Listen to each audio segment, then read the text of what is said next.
I go for refuge until I'm enlightened to the Buddha, the Dhamma, and the Sangha. By my accumulations for practice of giving and so forth, may I become a Buddha to benefit all sentient beings. I go for refuge until I'm enlightened to the Buddha, the Dhamma, and the Sangha. By my accumulations for practice of giving and so forth, may I become a Buddha to benefit all sentient beings. I go for refuge until I'm enlightened to the Buddha, the Dhamma, and the Sangha. By my accumulations for practice of giving and so forth, may I become a Buddha to benefit all sentient beings. Sanje joda zoge jona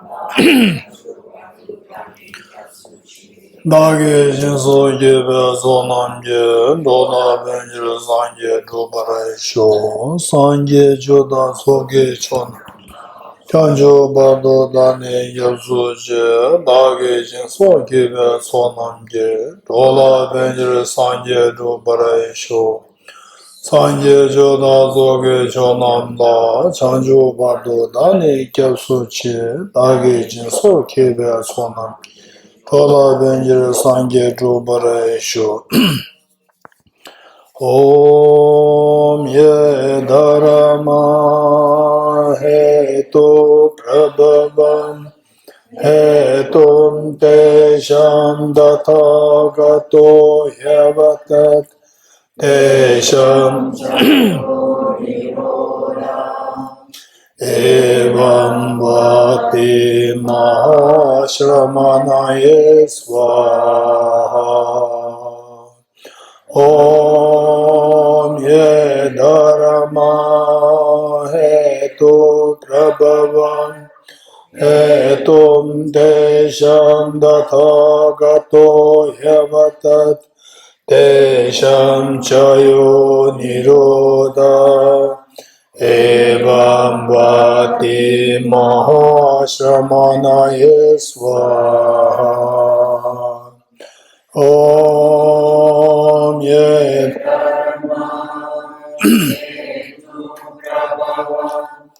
hetum tesham datha gato yavatat Tesham chayo nirodha evam vati mahashramanaye svaha.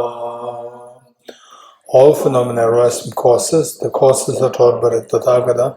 The cessation causes as well as taught by the great seer.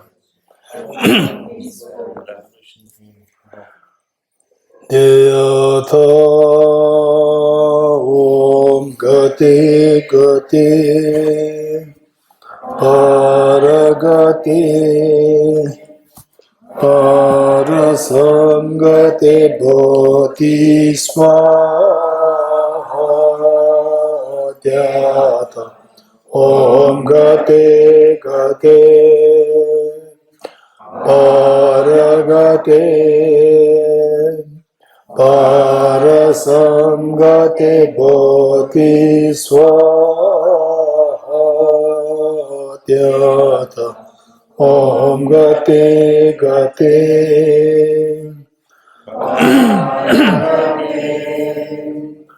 Parasangate bodhi swaha tyata Om gate gate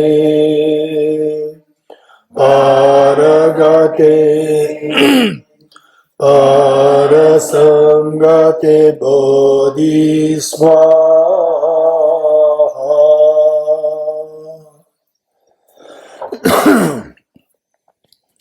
Okay. What we discussed thus far is that we have two aspirations: fearlessness and infinite happiness. And what blocks us from attaining these two states are afflictive obscurations and accommodative obscurations. And what remedies do we have to overcome these two obstructions or obscurations is known as wisdom of emptiness as the liberating path, and the ripening paths such as the Bodhicitta as a driving force to eradicate the cognitive obscurations, and the renunciation required to assist the bodhicitta, and requires a factor to get rid of the fears of life. In other words, to get rid of the afflictive obscurations. So this is what we learned. And from this, what we learned is that the Buddha identified that at the root of all the problems lies ignorance. This is what the Buddha identified.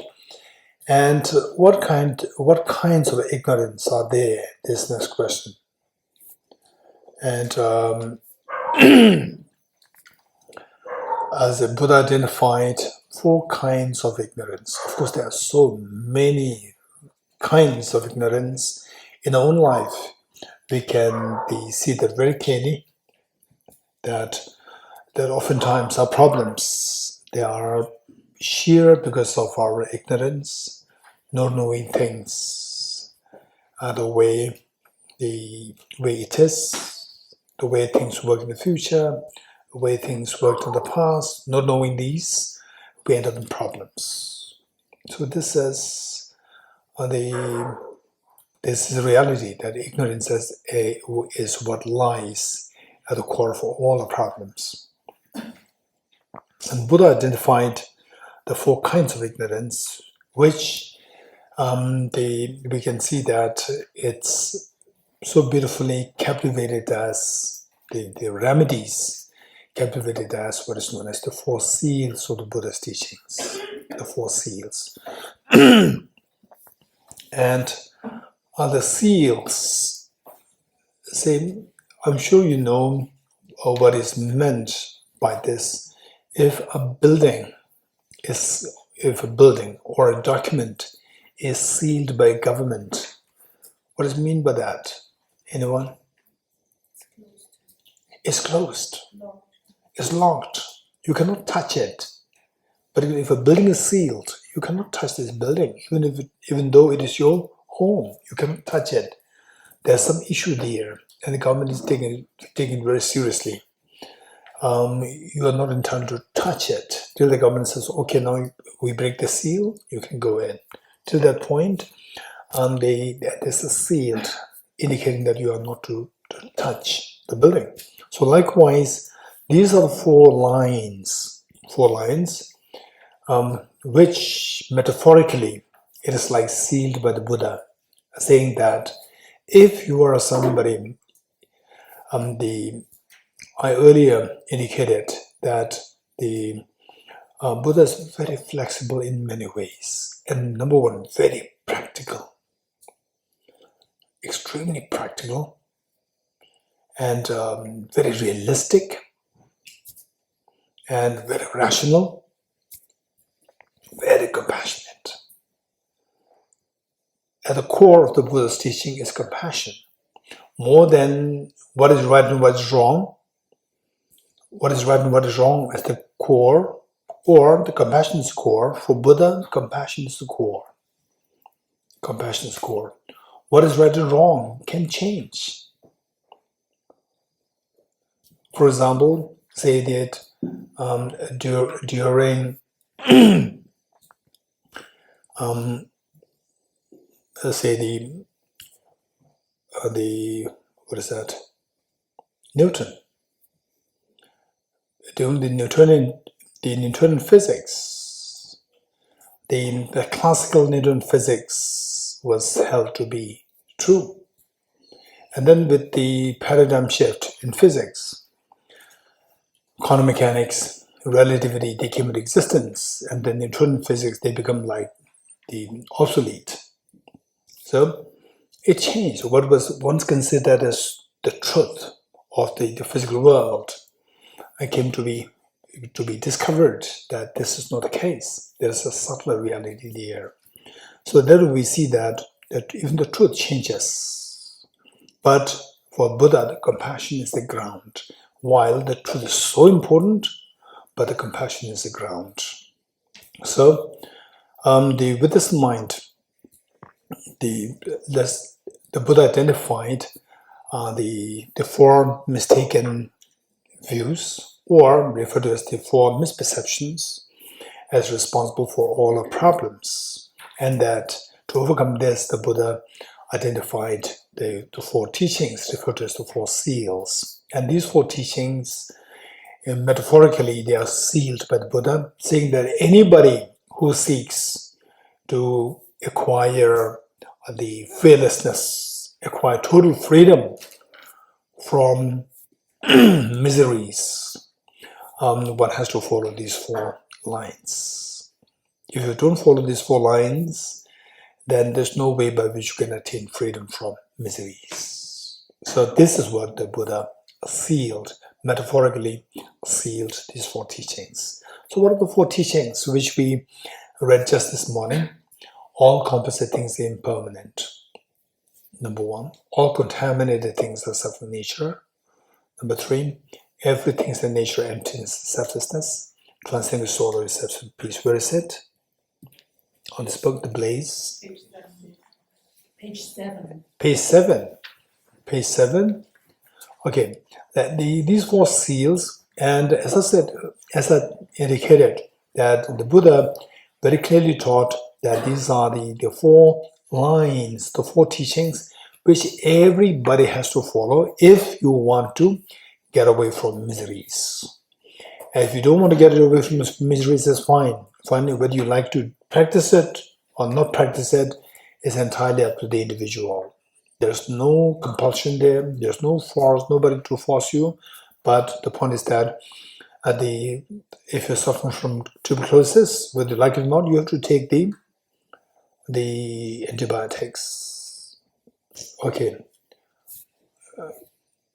Dr. Mona Lisa, is there any other doctors or nurses? Doctor, nurse? Doctor, there are two doctors together. Okay, there, good. So, say seeing that let's say if you're suffering from tuberculosis, whether you take the medicines or not, it's entirely up to individual. If you are serious to get away from the tuberculosis, what should you do? There's no choice other than to take the medicines. As soon as rifampicin, ethambutol, you have to take these medicines, antibiotics. If you don't take this, there's no cure as of now. Okay, so likewise, if you want to get away from the miseries, there's the only way we have to understand these four lines, we have to practice these four lines, and only then we can expect to attain what is known as nirvana or freedom from suffering. Okay. But at the same time, let us not forget what I said earlier, that we're not to follow blindly. Simply because this is the only way doesn't mean that we have to follow blindly. So take this information and then subject them to analysis to see if it makes sense that without this I cannot get away from the problems. Just analyze it. This is so important. In fact, Buddha would be very happy if you subject what he taught to analysis instead of following them blindly. Okay, so these there are four things. Oftentimes when I meet with people and who I can see that they are very anxietic in nature, who are prone to anxiety, tension, so easily becoming anxious and stressed. For small things, they become easily stressed. I tell them to recite these four lines as often. Every day, recite these four lines and reflect on the meanings. Because as you reflect on the meanings and recite these four lines, your mind tends to expand to see the reality more closely, the more expansive, more pervasive reality, rather than being simply trapped within the confines of your own thinking. So easily you're just in a very small world, you are trapped there. The moment you see something bigger than this, you cannot take it and you are being shocked. So this is how we go into the anxiety mode. You become panicky, And the long term, it becomes chronic depression. So reflecting these 4 lines would be very helpful. So first of all, before we go through these 4 lines, we need to know what are the 4 misconceptions. Misconceptions, or the kinds of ignorance. The first is misconceiving impermanent phenomena as permanent. Misconceiving impermanent phenomena as permanent, number 1. Number 2, misconceiving impure things as pure. Number 3, misconceiving the suffering nature as of happiness. Misconceiving suffering nature as of happiness. And finally, misconceiving selfless nature as of selfhood. Let me repeat the 4. Misconceiving impermanent phenomena as permanent. Misconceiving impure things as pure. Misconceiving misery as happiness, or suffering nature as happiness, and misconceiving selfless nature as of selfhood. Okay, this selfhood, selfless nature as of selfhood. Okay, let me repeat. Misconceiving impermanent phenomena as permanent, misconceiving impure things as pure, misconceiving misery as happiness, and misconceiving selfless nature as of selfhood. As of selfhood. Okay, 4. And don't worry, we're going to study all these one by one. Okay. And the 4 remedies. The remedies the Buddha taught to overcome these 4 levels of ignorance is the 4 seals taught here. All composite things are impermanent. All contaminated things are suffering nature. Everything is the nature of emptiness, selflessness. Transcending sorrow is absolute peace or peace, as some people translate it as. Transcending sorrow is nirvana. All translations are correct. For information, given that this is day 1, what I'd like to share with you is that when I tell you that these are the important points, like the 4 seals, 4 misconceptions, the 2 obscurations, I would highly recommend you to remember these points. Don't just think that, okay, that's easy, gross, subtle, gross one is afflictive, and subtle one is cognitive. And if you're not too particularly, try to remember these points systematically, later on, it gets accumulated. It's accumulated, and over time, those people who are so diligent with learning all these points, later on when I say there are 2 obscurations, in your mind, it very quickly comes to your mind. Cognitive, afflictive, and cognitive. About afflictive, this. Cognitive, this. Okay. Whereas if you're not too diligent, just take for granted, okay, I know it. I know it is very easy. When it is so fresh, it's very easy. Then if you don't register them in your mind so well, that, these are very important information, and without these, then later on, then things will become so the cumbersome, the huge, and I cannot make it. So it's entirely up to the individual. How it suggests is that right from the beginning, make it a point that you have these on your fingertips. Learn to make sure that these are on your fingertips. And why I'm saying this is that there's a difference between there was what I noticed in one center which was maybe, let's say, until 25 years old. And there was one gentleman who is otherwise very intelligent. And that he is also keen. He's also keen to learn the sophisticated things, philosophy. But he's not systematically learning. He must have some feeling that I've been one of the eldest members in this. So I know all these things. Whereas when we first started the Nalanda Master's course, the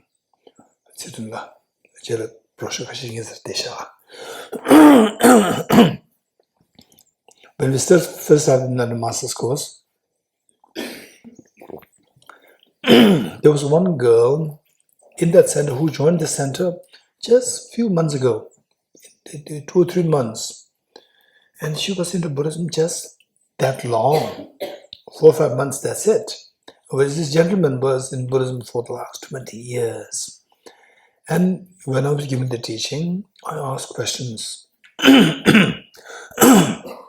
And this gentleman, he raised his hand, and he gave the answer, yes, it's correct, but something's incomplete.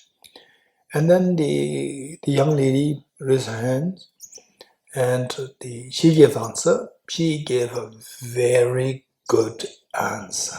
I was so fascinated. Wow, so good. This gentleman, I'm expecting the answer, actually, that answer should be coming from the gentleman. It didn't come from him. And later on, because I know the gentleman so well, I told him that, did you see the difference between the answer that you gave and the answer that this young girl gave? Did you see the difference? And he said, yes. I said, what is the difference? He said that the answer the girl gave is very systematic.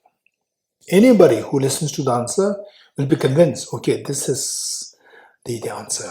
Whereas the answer that he gave, the people can get lost, not knowing, what he's saying. So this is the difference. And I said, that's very true. It's because that this girl has started to do the Nalanda diploma course very systematically. But she's just attending 10-day course, 5-day course, 6 days course, and then finally there's nothing here. So therefore, what I would suggest is that what we're doing here, although it's 7-day course, but 7 into 3 is 21 sessions. We have minimum 21 sessions. 21 sessions is a huge number of the sessions. And not only 21 sessions, but there's a flow there. Flow.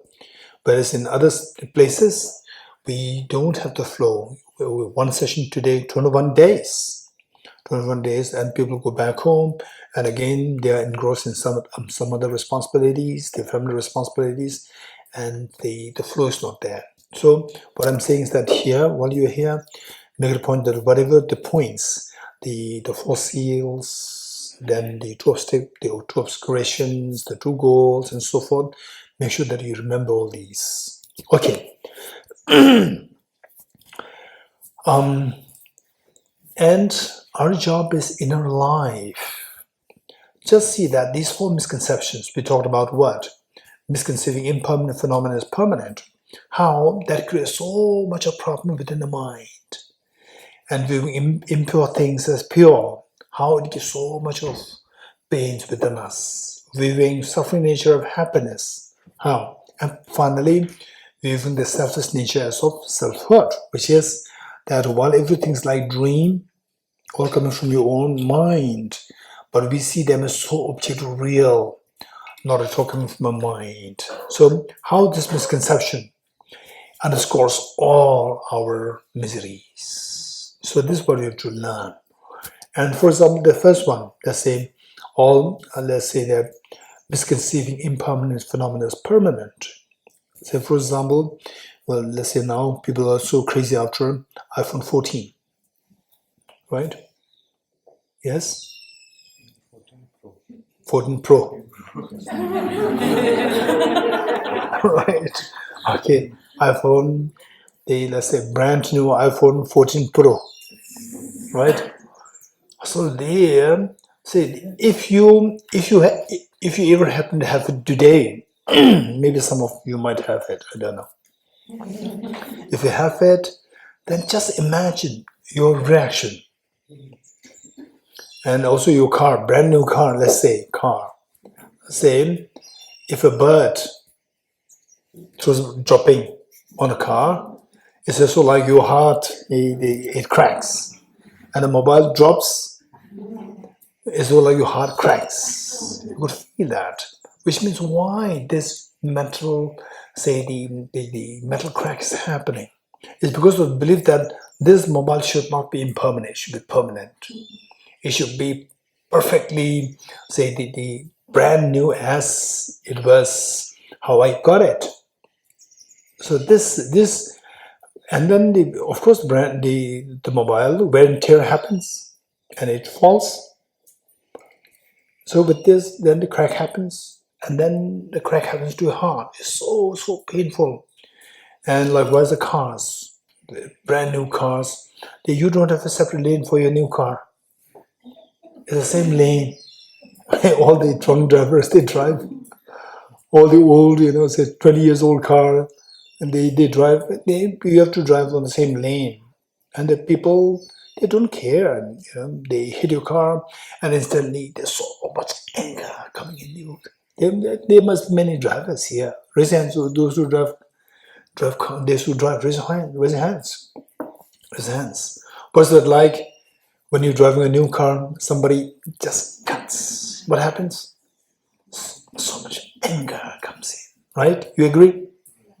So much anger comes in. Okay. So this is where there's a problem of our believing what is impermanent as permanent. So that creates so much unnecessary problems. And for example, the wars happening in the world, Ukraine war, is a belief that our nation should be permanent. Our nation should be the bigger nation. And expansionism happening in the world. All these border tensions. Believing that our nation must be strong and permanent. Permanent and strong. Right? And what is that? The permanent security, the permanent member of the Security Council. Right? So believing actually the world is impermanent, and these people they create an illusion. What is impermanent as permanent? They create a concept. Permanent members of the Security Council.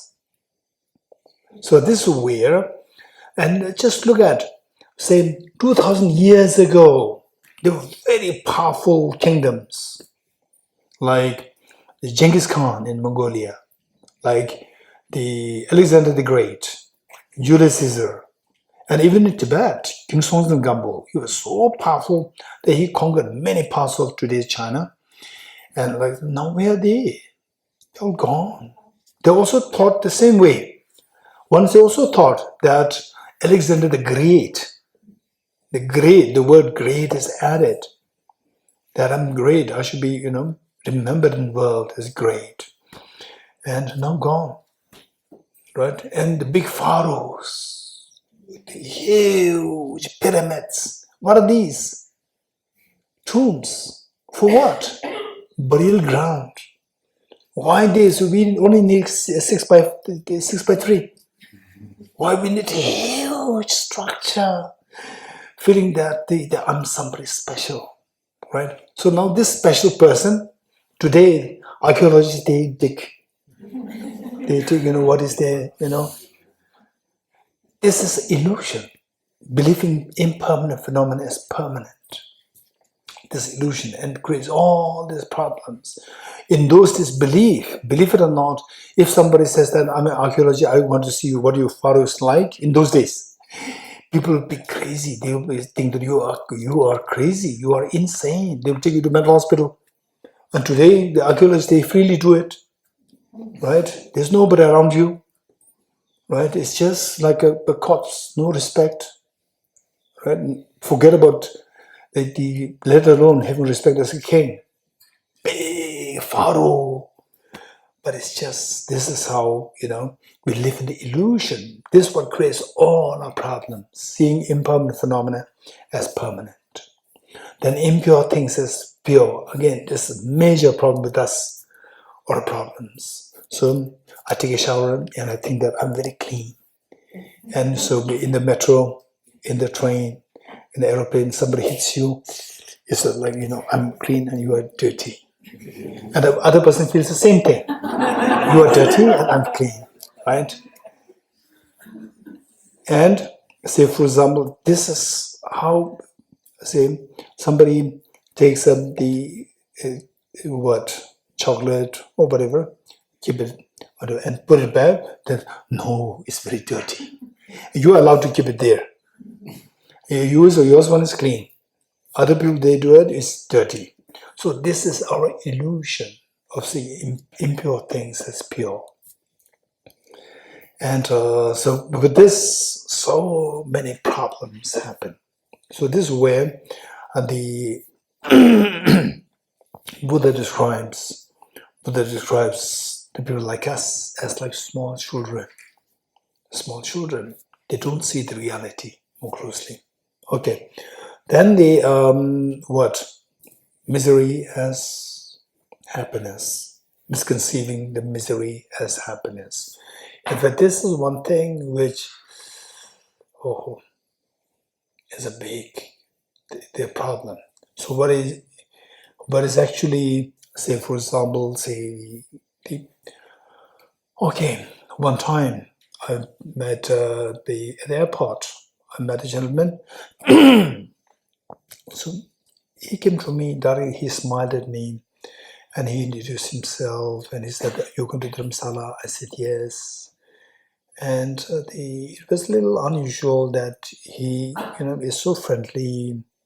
And I also asked him where he came from, and he said that I came from this place. I'll keep it confidential. This place. And he introduced him. I'm the owner of this 5-star hotel. There's the whole, the chain of this hotel. He's the owner of this hotel. And then said, why did you come here?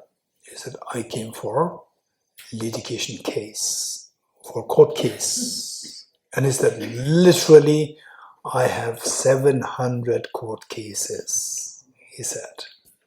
He's a man of wealth. And yet, this wealth, what attracted him to this 700 litigation case? He said that for all the minor things, I don't come. I send my lawyers. For the major things, I showed myself. And what made me attracted to these 700 court cases is because of his wealth. And what is this wealth for? For what? We all make wealth. What for? So that we'll have a happy life. Now this is creating miseries on him.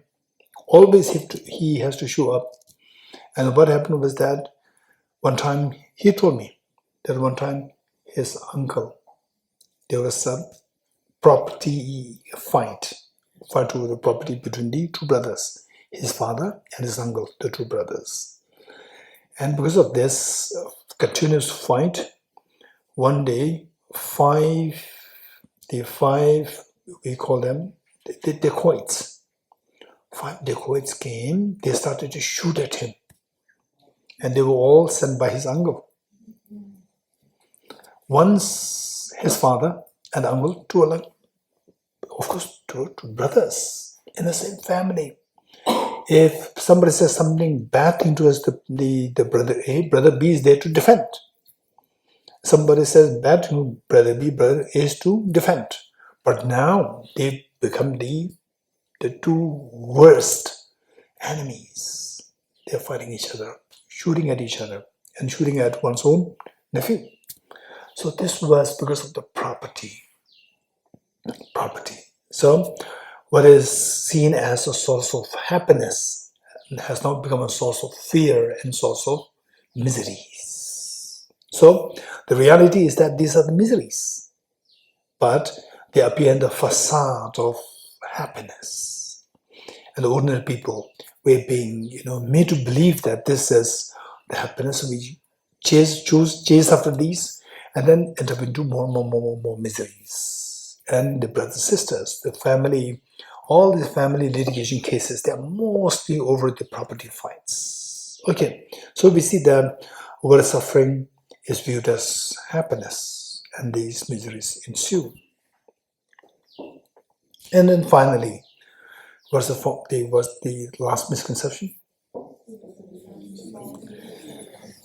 Misperceiving selfless nature as selfhood. Okay, so this selfless nature And oftentimes people may think that, okay, selfless, compassion, these are very soft, something spiritual. It has nothing to do with spirituality. Selfless here simply means, say, objective reality. Selfless means the emptiness of objectivity. Emptiness of objectivity. What lacks objective existence is talking about the ontological reality. In other words, it's talking about the ontological reality. What is the ontology there? What's reality out there, independent of your mind? What is reality out there? This is known as the ontological reality. So, ontologically speaking, what does not have objective existence, you see them as objective real. That is known as the misconceiving selfless nature as of selfhood. And you may get a little lost here about the selfless nature as selfhood. Let me give an example of, let's say, watching a movie. How many of you have watched a movie in a movie theater? Raise hands. In a big movie theater. Okay, good. Let's say that you're watching a movie here. And where is this movie coming from? Anyone? From behind. From the projector, movie projector. And where's the movie projector? Behind you. You agree? Good. Okay, so let's see that you are watching the movie on the screen, but the movie is not from the screen. The movie is coming from the projector. You agree with me? The movie is not from the screen. It is on the screen, but not from the screen. It's coming from where? Coming from projector. Where's the projector? Projector is not on the screen. It is behind you. You're getting it? So likewise, everything is like the movie. Everything is like a movie. They're all coming from the projector, like your own mind. But when you look at the people around you, when you look at things, you see them as though not projected by your mind, but so objectively there from the object. Okay, so just look at somebody who is sitting next to you. Look at somebody who's sitting next to you.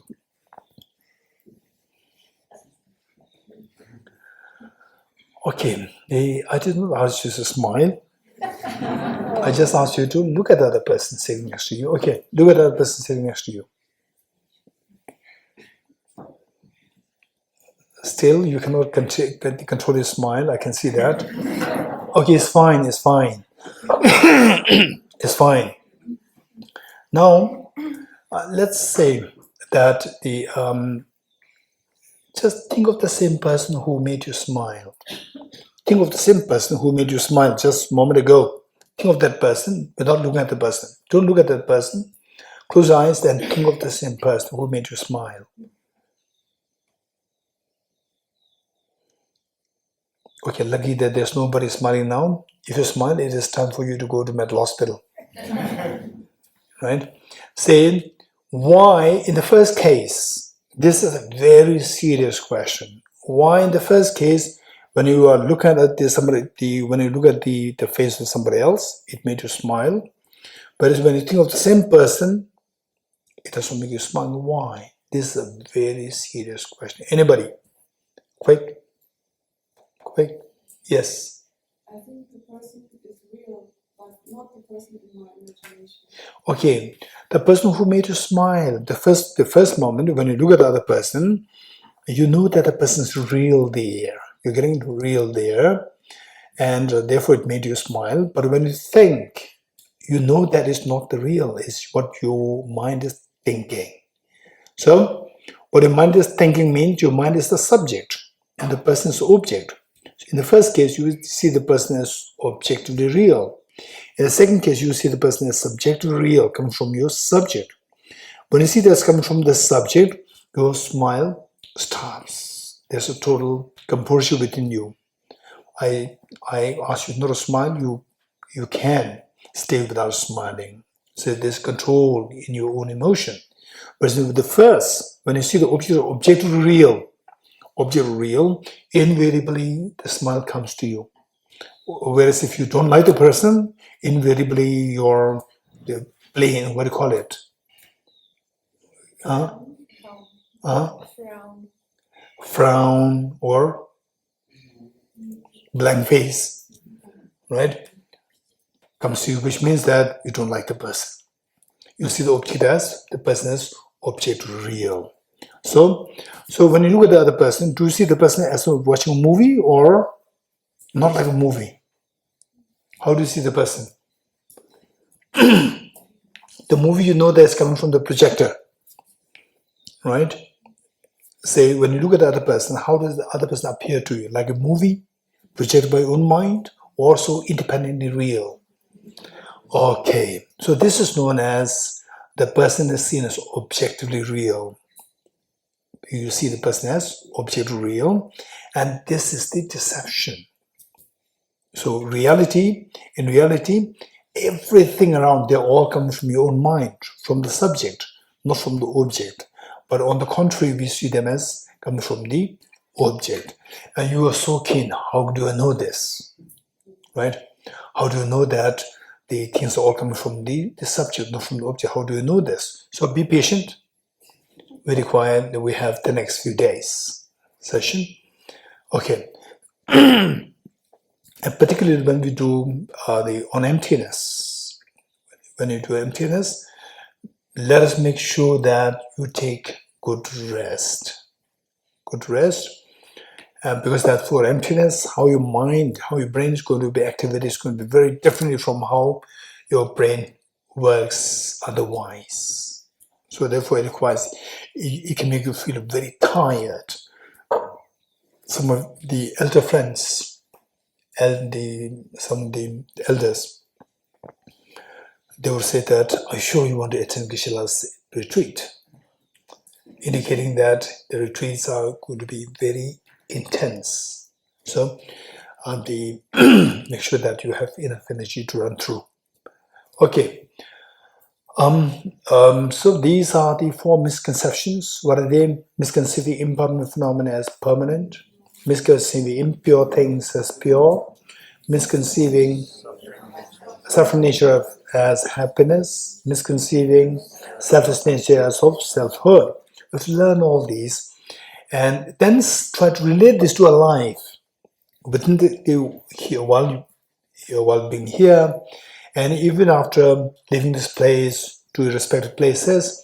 Think of the sea, how relevant, how these 4 misconceptions, they lead to my own miseries. Just see how efficacious, how true that is. It is very helpful. And once you realize this, you'll come to really become to sense that our life is way, way easier. Way, way easier. And the unnecessary problems will all stop if you say if you're mindful of what these 4 misconceptions are and how I should not be succumbed to these 4 misconceptions. I should not be under the sway of these 4 misconceptions. So to counteract the 4 misconceptions, the Buddha taught these 4 seals. What are the 4 seals? All contaminated things are all composite things are impermanent. All contaminated things are suffering nature. Everything is the nature of emptiness, selflessness. Transcending sorrow is peace. Or transcending sorrow is absolute peace. Transcending sorrow is nirvana, is fine. Okay. So we study these 4 lines. When we study these 4 lines, we have to know the 4 lines, the meaning of the 4 lines, each of the 4 lines. Number 2, we need to know how each of the first line is linked with the second one is linked with the third with the fourth. The links, the connections is also required to be understood. Some people, they know what these 4 are, but they cannot link them. Then the purpose, a great purpose of these 4 these seals is defeated. First, all composite things are impermanent. Okay, let's say that the why I told you Why these four teachings are referred to as the seals? Anybody who remembers? Yes. Yes, here, Ben. Sealed by the Buddha. Sealed, metaphorically sealed by the Buddha, indicating what? Raise your hands. Raise your hands. Yes, there. The inaccessible or closed off view. Okay. Okay. Manjari. Authoritative. Oh, authoritative meaning that they are very, they have to be followed. They have to be followed. Some people, they dislike the word authority. Right? Authoritative. Oh. All right. Your meaning is very different. It's a very beautiful English. But people like me may attach this word with the authority. Right? Okay. Authoritative meaning they are very efficacious. Very efficacious for somebody who seeks the total fearlessness or nirvana, freedom from the miseries. These four must be practiced. Okay, good. And the analogy, as I said earlier, the Buddha very clearly indicated that even his own teachings, he said that they are contextual. Sometimes they hold true at one place, it may not hold true at other places. In one time it may hold true, other times it may not hold true. For example, let's say that Buddha is very particular that his followers, particularly the monastics, should not be drinking alcohol. And one time, one of his disciples was sick, and then he went to the doctor, and the doctor said that for you the only cure is the alcohol. And he said, no, my teacher, they restricted the monastics from taking alcohol. But your teacher is very compassionate. Your teacher, the whole teaching of your teacher is grounded in compassion. You just check with the teacher. Then he went to the Buddha and asked if this is what the doctor is saying, that for me the treatment is only on the alcohol. And the Buddha said, if this is only treatment, then you do it like this. Said boil it 7 times. Boil it, cool down, boil it, cool down, boil it, cool down 7 times. Then the intoxicant power will be mitigated, will disappear. So the point is that although it was restricted, but at one point, for a specific reason out of compassion, Buddha taught, but under such situation, this is permissible. In other words, that the teaching of Buddha, what is restricted at one time, at other time, with a different situation, the Buddha can be more lenient. Okay. And then also, say the monastics not eating the evening meals. And in some of the traditions, it was followed so rigidly, and this is an indication that the person did not really study the Buddha's the teachings. It's not that that no matter what you have to follow this. No, the Buddha's, as I said earlier, is extremely realistic teaching, very compassionate, and the Buddha said that generally speaking, no meals after noon for the monastics, no meals after noon, but for the monastic staff who were involved in, say, the labor work, running here and there, is exempted. And then who are sick, exempted. And who are traveling, where you're not sure where you're going to get your next meal. In those days, traveling is very difficult as compared to today.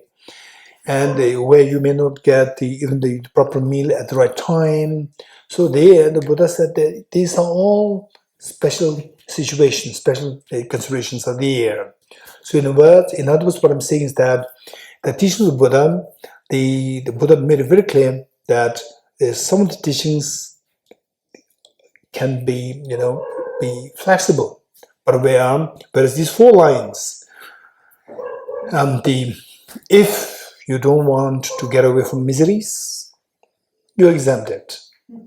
If you want to get away from miseries, then these 4 have to be followed. There's no the other possibilities, other choice. So this is where these 4 teachings are metaphorically sealed by the Buddha, referred to as the 4 seals of the Buddha's teachings. Okay, and as I said earlier, we're going to learn these first. Learn this, and after learning this, it is not that, okay, Buddha said it, so it must be true, I have to do it. No. First, the Buddha said that these are the 4 metaphorically sealed.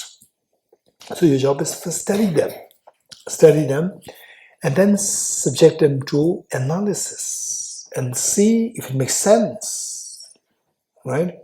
If it makes sense that for you to become a professor in physics, you have to study physics. Without studying physics, yes, is it true? To become a professor in physics, you have to study physics. There's no other choice. Yeah, so there's a young physicist there. Okay. She's got what? 93%. She's in class 12. Yeah, 93. 93%. Wow. Okay. So what I'm saying is that there's no the other choice. If you want to become a professor in physics, right, then you have to study physics. So likewise, if you want to get away from miseries of life, you have to follow these 4 lines. So just see how true it is. It's not that somebody's forcing you.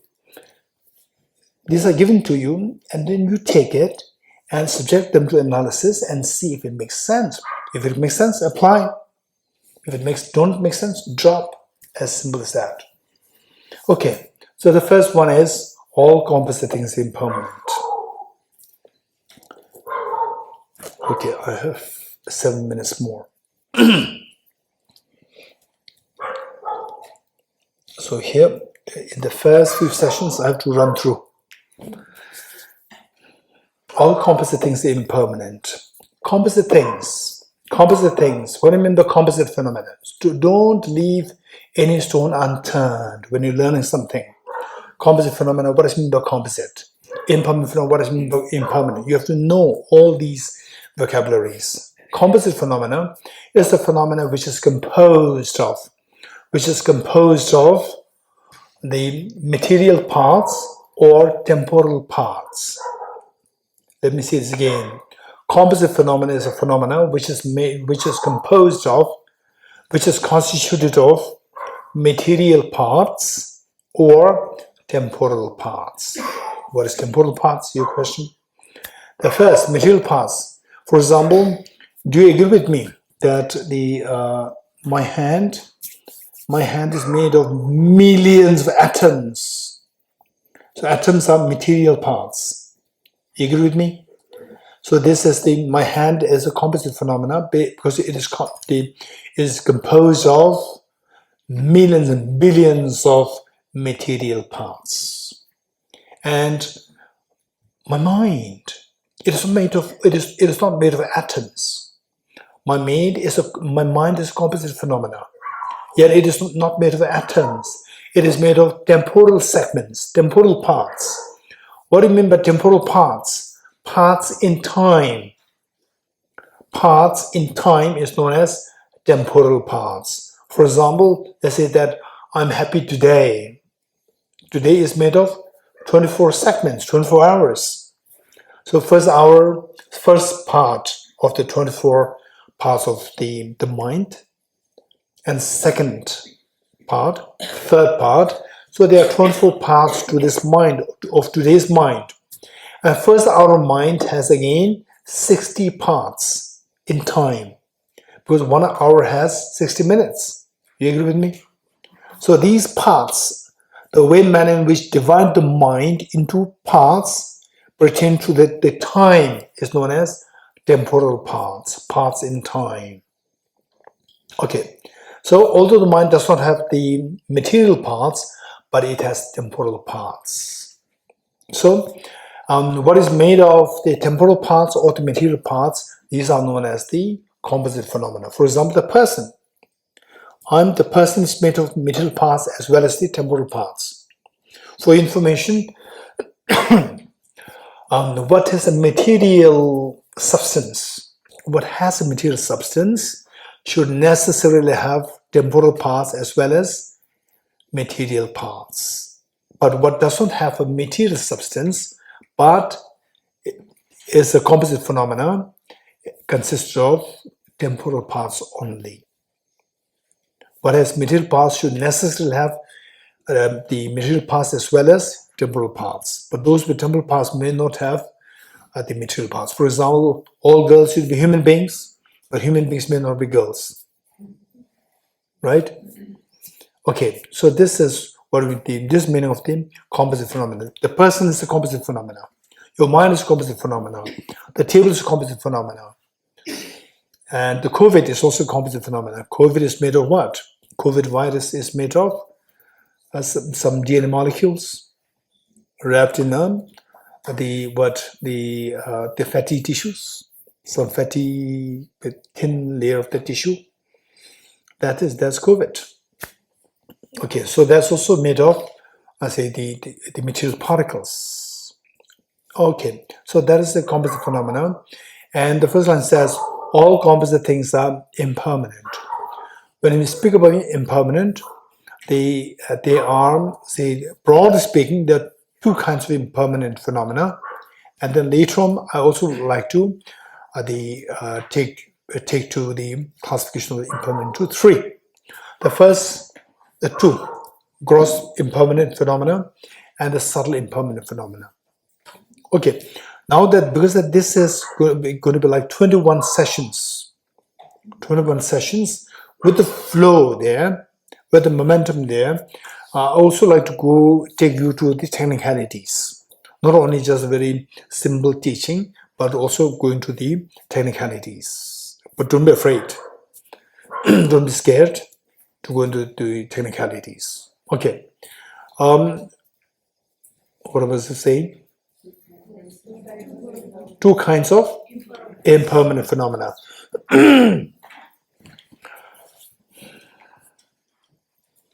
One is the gross impermanence, and the other one is subtle impermanence. Gross impermanence and the subtle impermanence. What is gross impermanence? Gross impermanence is an impermanent phenomena.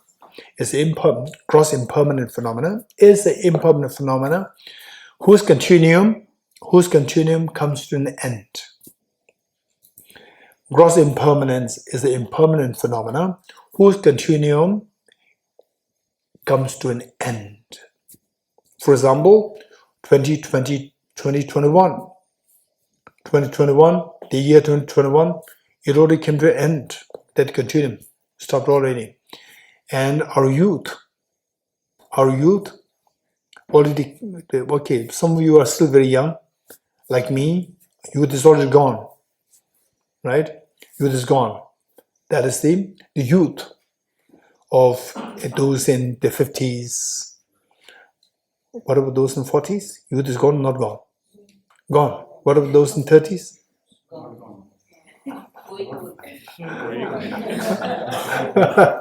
Okay. Those in 30s will say no. Those in 40s will say that they are a little envious of the 30s. They'll say gone. Okay. So they say your youth. Invariably, one day, it'll disappear. It disappeared or this will disappear. So that is the gross impermanence. And the gross impermanence is very important that we need to think of the gross impermanence. It's very important to make a life easier, to make a life more calm and peaceful.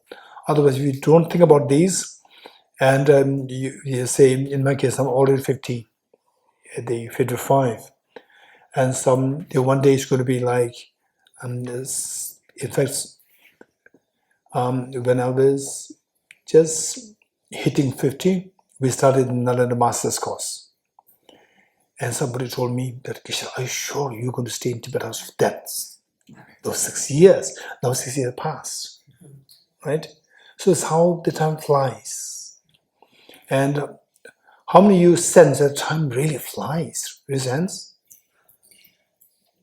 Okay. Those of you who are in your mid-20s, you may think that time is flying. Those who are in your 30s will say that, yes, it really flies. In your 40s, you say that, yes, of course it flies. I don't like it. Then 50s, what happened? The last 20 years, it's gone, right? 20 years, it's gone. 30 years is gone. Where is it? Right? So this is how our mind, as you grow older, this is how we can see the impermanence. But don't wait till it happens naturally. We should remember these realities of impermanence way ahead of time. While you are still in your 20s, is there anybody who in your, say, the teenage, the boy there, how old? 16. Okay. Anyone else in your below 20, less than 20? Yes, over there, a physicist. Okay. Anyone else? Okay. Yes, Insela. Okay, 3. 2 boys and 1 girl. Okay. Let us not wait till the impermanence hit us so hard. We have to think of these way ahead of time. Think about this, and believe it or not, your life will be. You can see that many of the unnecessary problems can be stopped because of this reflection on the impermanence. Okay. For example, think about, sometimes it's they say in your life where the people who are so close to you, they leave the world. It's extremely painful. Let's not forget these experiences. Of course, they are very painful, but we do have to remember these, and this will take us to know the reality more and more widely, broadly. And also think about, for example, let's say that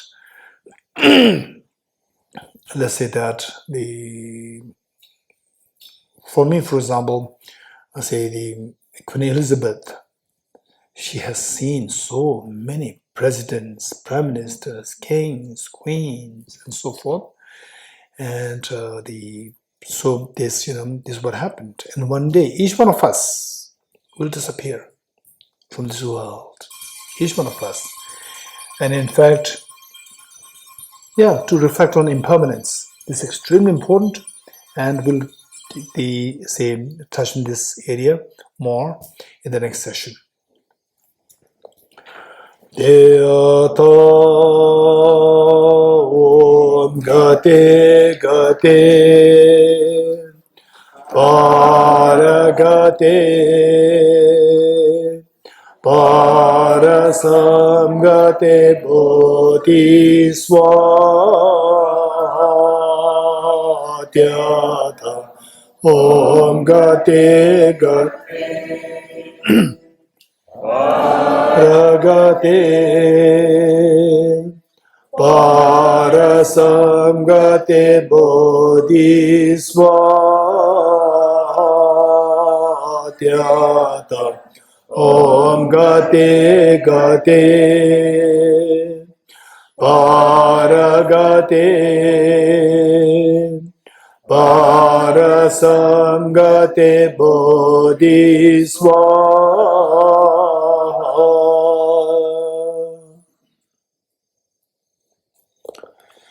Okay, 3 pressures together.